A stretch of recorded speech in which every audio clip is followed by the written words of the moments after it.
say that I've ever gotten a standing ovation before I spoke, so thank you for that.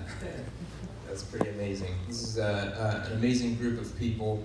I got to meet a few of you out on the golf course, and I'm very thankful and very proud, very privileged to be able to share my story with you today. There's so many that I served with that aren't able to share our stories.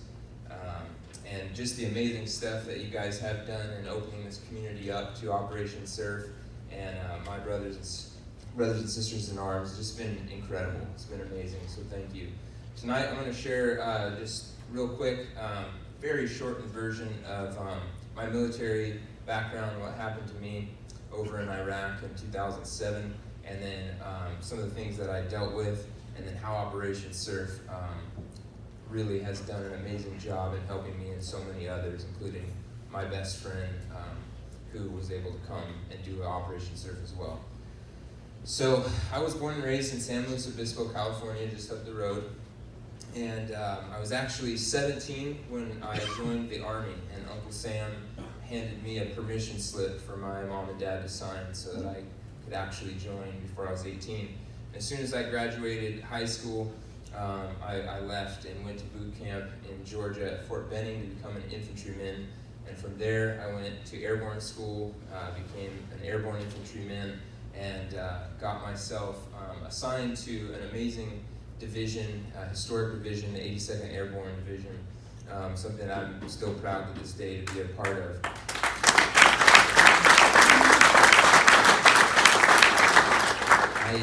I was not able to get comfortable in North Carolina, as 2 weeks later I was sent to Iraq. It was 2007, January 2007, the surge was just starting, and so they were sending over 30,000 troops into Baghdad to seize Baghdad, take control of the insurgency that had happened. And when I got there, I actually was reassigned to a reconnaissance surveillance target acquisition unit. And they were part of a group that went after some of the highest value target insurgents in Baghdad, primarily in other areas as well. And for 9 months, I served alongside some of the most incredible men that I have ever met in my entire life, true heroes. And I was the youngest, most cherished private, by far the most unqualified in that RISTA unit. And I ended up going on about 200 or so combat missions. A lot of these missions were time-sensitive target missions going after these high-value targets. They were raids where you go in and you go and you grab these guys and do what's necessary. And I was 18 in Iraq. I turned 19 in Iraq, and as a 19-year-old, I saw some of the most horrific things that I mean, you guys are first responders, you know a lot about what I'm talking about, and war probably kicks that up a notch and then just condenses it. So where I'm seeing things on a daily, maybe multiple time daily basis that really affect you for the rest of your life. And when you're 19 and this is happening day in, day out, these firefights and your adrenaline and buddies are getting hurt, getting killed, you're seeing just these horrific things. It really takes a toll, and you're not able to process any of this in that moment, because processing it or even thinking about what you're doing will most likely get you killed or get your buddies next to you killed. As you know, when you're out there fighting fire or something like that, is absolutely mission first. You're not thinking about what's going on at home. You're not thinking about what you're going to eat or what's going on. You're thinking about the mission and making sure that you and your brothers and sisters get home safe. And so this was my life at 19 for, like I said, about 9 months. And unfortunately, on my last time-sensitive target mission, we were going after 19 guys, highly wanted, in a terrible part of Baghdad called Shula. And we had surrounded the area, and actually the mission was going pretty well at first. We captured all 19 guys. They were having a meeting pretty quickly. And as we were getting these guys loaded up onto our trucks, we got into a pretty routine firefight where we were getting shot at with small arms fire, machine gun fire, RPGs, and just everything started, spiraling like it usually does. And typically we would stay and we'd finish the fight, and we'd leave on our own terms. But this specific mission, this specific night, we really needed to get out of there as quickly as possible and get these detainees back to the facility. So we were hightailing it out of this area, and we were getting shot at, and we got up on a really long, big overpass, kind of like the ones you see in Los Angeles. While we were up on this overpass, driving pretty fast, the driver of the truck lost control of the vehicle and hit something in the middle of the road, which actually sent us through the guardrail, and we fell off a 50-foot overpass. Some reports say even 75 feet. We went off this overpass in a huge, what we called a hunter box, like a deuce-and-a-half LMTV troop transport truck. And obviously we were crushed, and there was 18 Americans in this truck, and 7 of my buddies in arms that they died. And 11 of us were severely wounded, and the 3 detainees of the 19 that we had all died as well. So basically 50-50 as far as who lived and who died. Myself, I shattered 4 vertebrae in my back, did some damage to the spinal cord. Doctors, would say they didn't know exactly how I was going to heal up. I crushed my chest pretty good, lung contusions, collapsed lungs, and a plastic surgeon who had happened to be visiting the Baghdad hospital that morning actually went to work and pretty much saved my face. So that's why I look as good as Brad Pitt now. You should have seen how bad I looked before the accident. He made sure that my bones that broke in my face weren't going to collapse. He actually reattached my right ear with about 70 sutures just inside the ear canal itself, and about 80 staples on top of my head. Looked like a grizzly bear had gotten it. So I was in a pretty bad way, and one of the things that I wanted to say during this, when we went off, my best friend over there, his name's Richard Brendel, and he actually, I kind of don't remember going off too well, but he was able to grab me and hold on to something in the truck, and he rode us all the way into the ground. And after we were crushed under this truck, I was so crushed that I could not breathe in or out. Like I just couldn't even move anything but my left foot. And I was upside down. It was dark. There was screaming, metallic grinding, and just basically hell. And I felt this tugging on my leg right about the time that I felt like this is it, it's over. And that was Brendel. And Brendel was tugging on my leg, and eventually he was able to roll some of the dead bodies off of me. He was able to pull me out of this wreckage, and he was able to start doing some first aid before he lost consciousness. And he was able to do this all with about 5 or 6 ribs broken off from his spine, some internal injuries, collapsed lungs himself, broken nose and arm and wrist, and all kinds of things.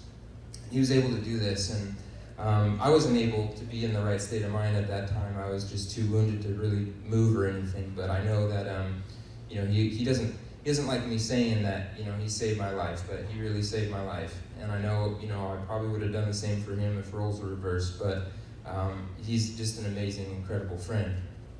All right, so let's fast forward. After about 10 months of recovering in the hospital for me, I was finally medically retired from the military, and I headed back to San Luis Obispo, where I was from.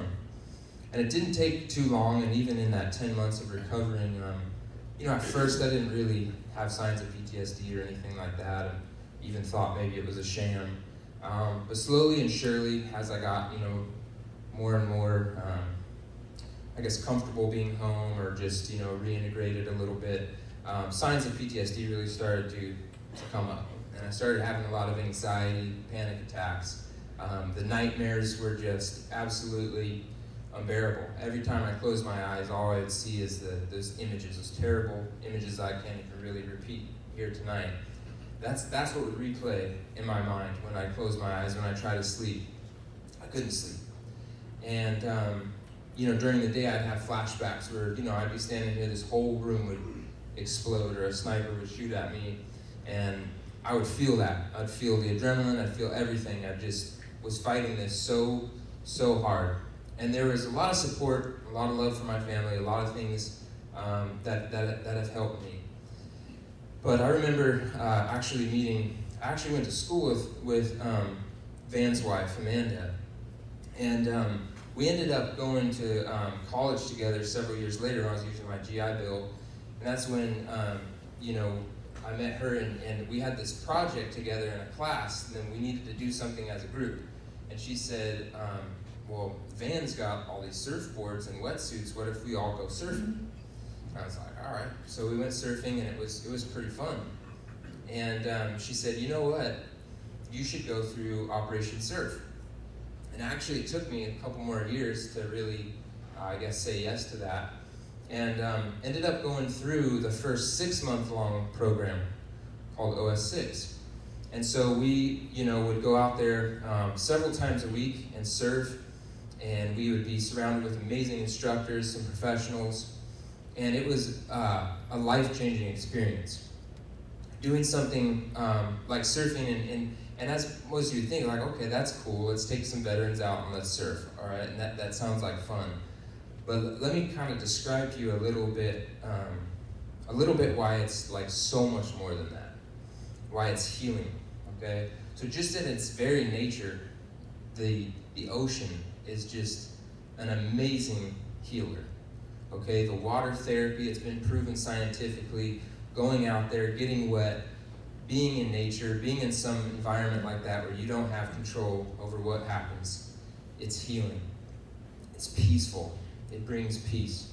Okay? The most amazing thing that happened to me, and I remember, I'll just never forget this. So we went out and we were surfing at an amazing location, like all day long. And the waves were amazing. And, you just see all the waves coming in, and you pick a wave and you grab it. And we were hitting these waves, and just an incredible time. And that night, when I went to go to sleep, I closed my eyes. And you know what I saw? All the waves. I just saw every wave coming in, one after another. And I could almost pick which wave I wanted to ride. And that's how I fell asleep that night. I didn't see all that shit. Sorry. I didn't see that stuff that I used to see every night. It was gone. And all I saw were waves. And that's why I'm so thankful to Van, so thankful to Danny, because that's what surfing brings veterans. Peace. It brings a little bit of respite to hell that we go through in our heads sometimes. And I'm a lucky one. I've got all my limbs, I look pretty good. And there's some guys out there that are blind. There's guys missing limbs, there's guys that can't walk. And they're out there surfing. There's triple amputees that are out there kicking my ass on the waves. And as a veteran, seeing other veterans do this is so inspiring.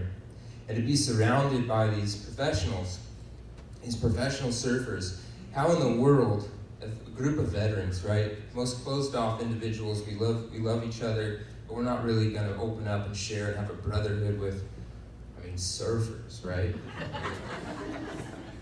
But almost instantly, that wall is just crushed. Almost instantly. It's almost a mystery, but what I kind of broke it down to is when you get out in the water, it can be chaotic. It can be a little crazy, especially if it's your first time, especially if you're from, like my best friend who saved my life in Iraq, he's from Missouri. And we were able to bring him out to do an Operation Surf week-long thing. And you get out there and you don't have any control of anything, and you see these professionals, and they feel like they're in the element. All of a sudden, they're like your platoon leader. They're like your sergeant. All of a sudden, they know what's going on. They know how to, navigate this craziness. And instantly, it's like, all right, I'm following that guy, And then at night, we have these sessions where you come to Operation Surf, and there's no expectations. It's not like a therapy. It's not like, hey, come and talk about all this crap, or hey, you're broken, we need to help fix you. Nothing like that. It's, hey, come out and surf. And then at night, we do these like after action reviews, and things just come up. And when you're out in the water, it just, all that therapy, that talk stuff that's needed just happens organically. And it happens in an amazing, amazing way. I'm gonna share one last story with you guys. Okay, so we brought my buddy who saved my life. He was just not doing too well. And I said, man, you gotta get out to California. You gotta come surf with us. You gotta go through this week-long thing. It's changed my life. Like, just do it, please. So we got him on a plane, but she really doesn't like planes after jumping out of them for so long. But he had a crazy landing, threw up in the bag they give you and everything. And he comes in, he's like, man, this was a mistake. I shouldn't have come. No, come on. So we get him out in the water. Anyway, he goes through this week, and he just has an incredible experience, like every veteran who goes through this. And he was banged up. He was getting, beat up and hurt out there, but he had a smile on his face. And he ends up going back to Missouri after this week-long thing. And, I call him and checking up on him. And, yeah, man, that was amazing. I got to get out there and do it again. It's incredible. Ended up talking to his wife, who had said that you saved our marriage, okay?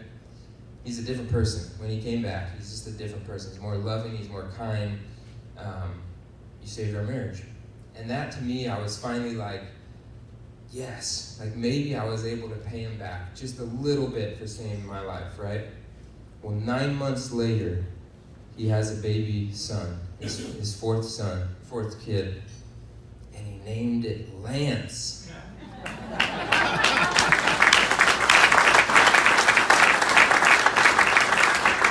thought I'd finally pay him back, and guess what he does? He names his fourth son after me. So anyway, that is my story in a real quick nutshell. That's what Operation Surf has given me and my best friend.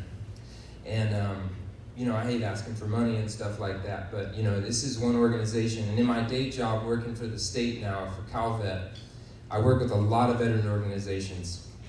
This one is worth it. This one is amazing.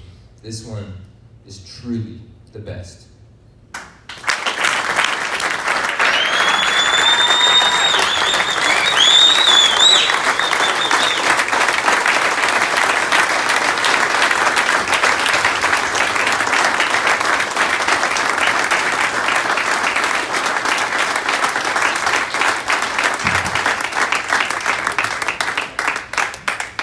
I've seen a lot of speeches, but that was by far one of the most honest, eloquent, and visceral speeches that I've ever heard.